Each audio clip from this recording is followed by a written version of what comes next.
Alright, so gradient scales. When you get this paper, the first thing you need to do, like always, is write your name on it.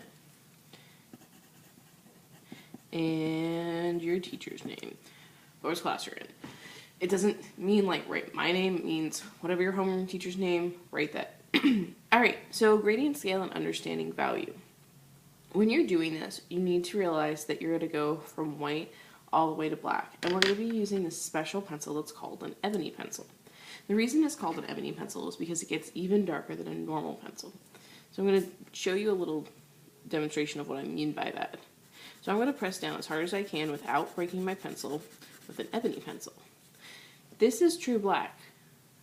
See how they're really close to each other? Now, if I take a normal pencil and I color as hard as I can, do you see the difference? It's a pretty big difference between the two. So an ebony pencil allows you to get almost to a pure black by just using a pencil instead of having to use paint or things like that. So if you look down here at this gradient scale, it says white, gray, and then black. What I like to do is I like to fill in those parts first. So the white I actually do want you to color on, but I just want you to try to go as lightly as you possibly can with the ebony pencil so you can barely see it. The gray is about your normal writing pressure and how hard you're going to push down.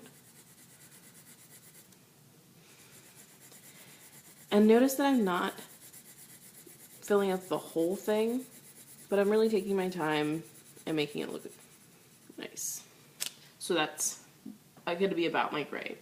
And then my black, I'm going to press down as hard as I can without breaking my pencil.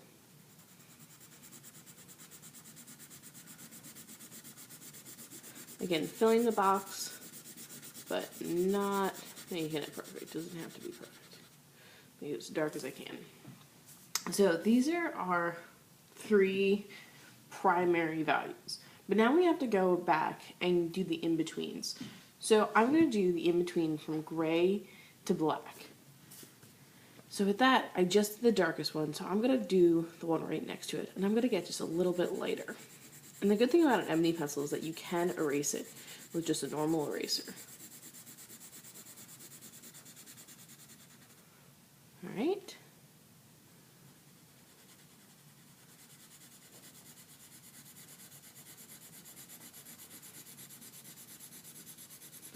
Now if I'm looking at this, I might think to myself, these kind of look very similar. So I can go back and I can make this one a little bit darker. And then if I still need to, I can even make my black a little bit darker. So it is a going back and forth and trying to make things the right colors. That's also why I like to do the darkest ones first, because you can always get harder, but with the lighter ones, it's more difficult to erase it if you've pressed too hard. So we're going to go back to that gray. Remember, it's lighter than, or that's about your normal writing. So I have to go lighter than that.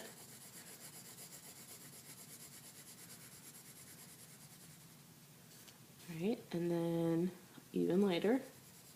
And when I get to white and the one right before white, it's almost like tickling the paper, just going across it, just getting a little bit of color on there. Alright, so once you've done this, you need to look at your gradient scale that you've created and figure out if anything needs to get darkened or lightened, or if you like what's going on. So the order of how I did this was I did white first, then gray, then black, then the one right after it, then that, and then after gray, so forth. So that's just my number 1, 2, 3, 4, 5, 6, 7, so forth. Pretty easy. So our next step that we're going to do is practice. So it says on one line, show all the values of the gradient scale. So you're going to show all of these values in one continuous line. I shouldn't see individual boxes, so don't give me little marks that show me where each box is. I want you to show me a smooth transition from black to white.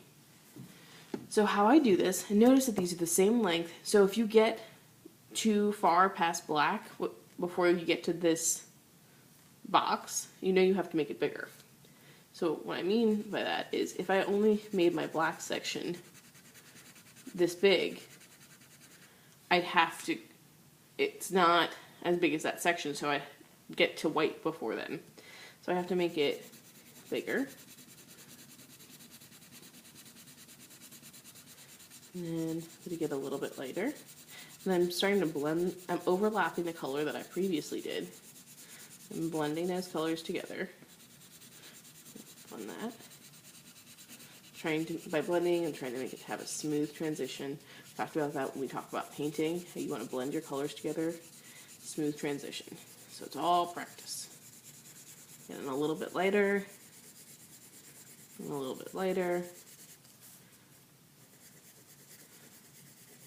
A little bit lighter. Every time you're going down, you should be getting lighter. You almost get to white. So, smooth transition all the way through. You don't see individual boxes. It just looks like it's continuous.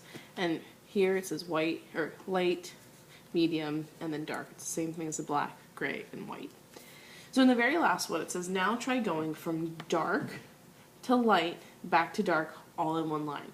The reason why we're practicing this is because this is what you're going to be doing in your final project. You're going to be making sure that you are doing this in every single one of your parentheses. And the parentheses are those curved lines in your optical illusion.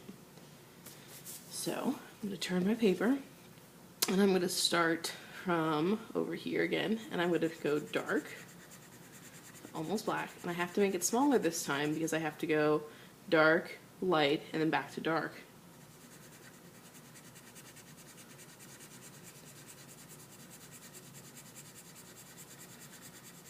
Smooth transitions. You have to go over things a couple times, it's okay. By medium, it should be your normal pencil pressure. A little bit lighter. A little bit lighter. You get to almost white. And then I still kind of colored in just a little bit. And then now you have to start getting darker again.